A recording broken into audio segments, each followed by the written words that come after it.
Hi everyone, I'm Jessica, and I'm really excited to share with you some ideas about how you can implement swing in your ballroom dances in smooth and standard to improve your flow of your movement across the floor with your partner. So in our ballroom dances, which includes our smooth and our standard, we have 4 dances that are commonly referred to as swing dances. We have our waltz, we have our foxtrot, we have our quick step, and our Viennese waltz. So I've asked Slava here to join me, and he is going to demonstrate what we talked about when we refer to swing in terms of an action of our body is actually the swing of the leg. So Slava's going to demonstrate. So as you can see, he is swinging his leg forward in the hip joint. This is actually his swing. Thank you, Slava. So I've asked Slava to demonstrate the swing in a simple figure, the natural turn. I'm going to have him first demonstrate the figure, then he's going to stop in the middle of the figure, demonstrate just the swinging action, and then complete the figure so you can see where this action is really applied. So here is the natural turn, steps 1 through 3. Now Slava commences the figure. Between steps 1 and 2 is the swing of his left leg forward. You can see the manner in which he dances this, and now he completes the figure at the end of his final swing. Thank you, Slava. So in order to execute a swing successfully, when you're dancing a figure like the natural turn together with your partner, there are really 4 parts of this action together. Very, very important is the preparation. So the partner's forward swing is only as good as the preparation of the couple, particularly the person moving backwards. So first we have a preparation. Second, we have the swing of the partner moving forward. Thirdly, we have body flight, where we're both moving across the floor together with a little bit of the pull of gravity to create more movement in the room. And then finally, the last part is the sway, which is going to produce balance and control at the end of our swing, particularly when we're having rotation as well involved in the figures. So I'm just going to demonstrate the preparation for the swing by myself. As follower, I'm going to be the person going backwards into the natural turn. So really critical here is that I create as much movement as possible into step number 1 so my partner can load up his swing. So here's what it looks like. Yes, I'm going to dance the figure continuously and then I'll break it down. So into step number 1, I'm really creating as much movement as I can, and then we finish. Yes, if I show you a couple times rocking it back and forth, so between step 3 of the previous figure and step number 1, I'm really moving backward as much as I can, and then coming through.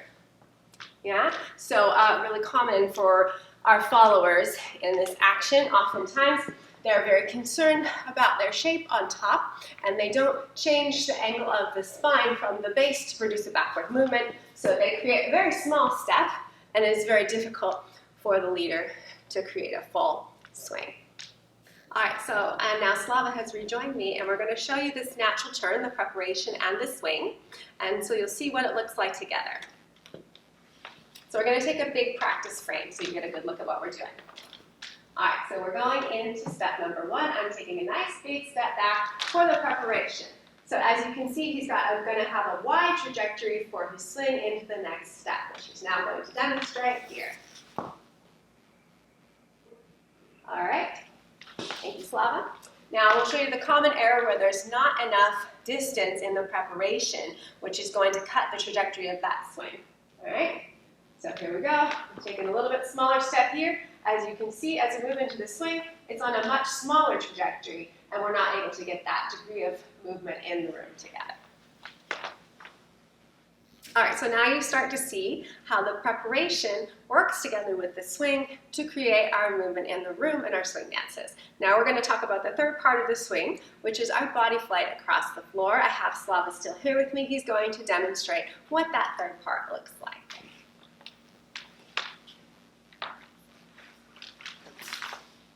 So as you can see, there's a little bit of a gliding and sliding motion across the floor, almost like he's sliding into base in a very elegant way.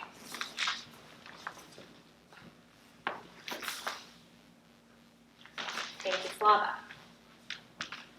All right, so now Slava and I are going to show you what that body flight looks like together. So just a quick little word on the body flight. Why are we doing this? Because we want to fly around the floor. So everyone's goal in a swing dance, a ballroom dance, is that feeling of gliding effortlessly through space. So when we do our swing properly, when we get it really well set up, we have a nice swing, we have the end result of having this beautiful body flight together through space, which is really, if you want to define it, the continued trajectory of the swing through space. So Slava and I will show you what that looks like.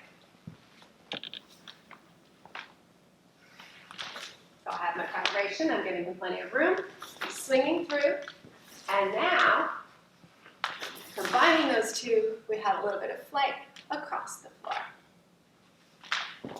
Great. Show you from a different angle. We have preparation with the swing, and now preparation with the swing, and a little bit of drifting and gliding and flying across the floor. All right, so now let's talk about part 4, the sway. So sway is really providing balance and control at the end of the swing, where we have also rotation in the room. So the definition of sway is that it's an inclination to the center of the turn.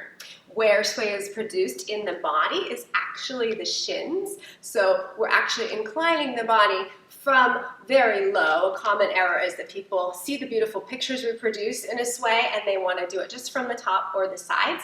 So sway actually also gives us really a beautiful aesthetic effect. Very important that when we're producing sway, the degree to which we sway, or how much we're swaying, is really relative to how much we're moving and how much we're turning. So it looks a little bit silly if you do a very small step with a big sway, yes, but if we're moving powerfully, flying across the floor, that's where we get the benefit of enjoying a little bit more sway.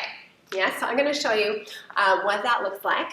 All right, so I'll take this natural turn and I'll just go through all 4 parts and show you the sway at the end. All right, so we have, first of all, I have my preparation, allowing my partner room. He's swinging through, right? We're sliding across the floor, and then in order to control that, I'm swaying, which provides balance into this end of the movement. If I don't sway, this is what happens. I have powerful movement, he's swinging by, we're sliding, and we're not able to hold on to the balance and then redirect to go into the next movement.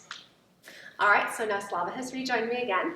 We're going to show you all 4 parts of the step together with all 4 of those elements that we've discussed today. All right, so first we have a big preparation. I'm loading up the swing for Slava. Now he's going to swing through. Going into our body flight. And finishing it with a sway for the balance and control. All right. A bonus tip from Slava is that the sway, just like all the other pieces, are equally proportionate to each other. So if I have good preparation equals good swing equals the opportunity for a body flight, and then therefore we should equally balance it out with the correct amount of sway to the swing. All right. Shall we show a closed position? First. All right, so this is what the figure looks like in a closed hold.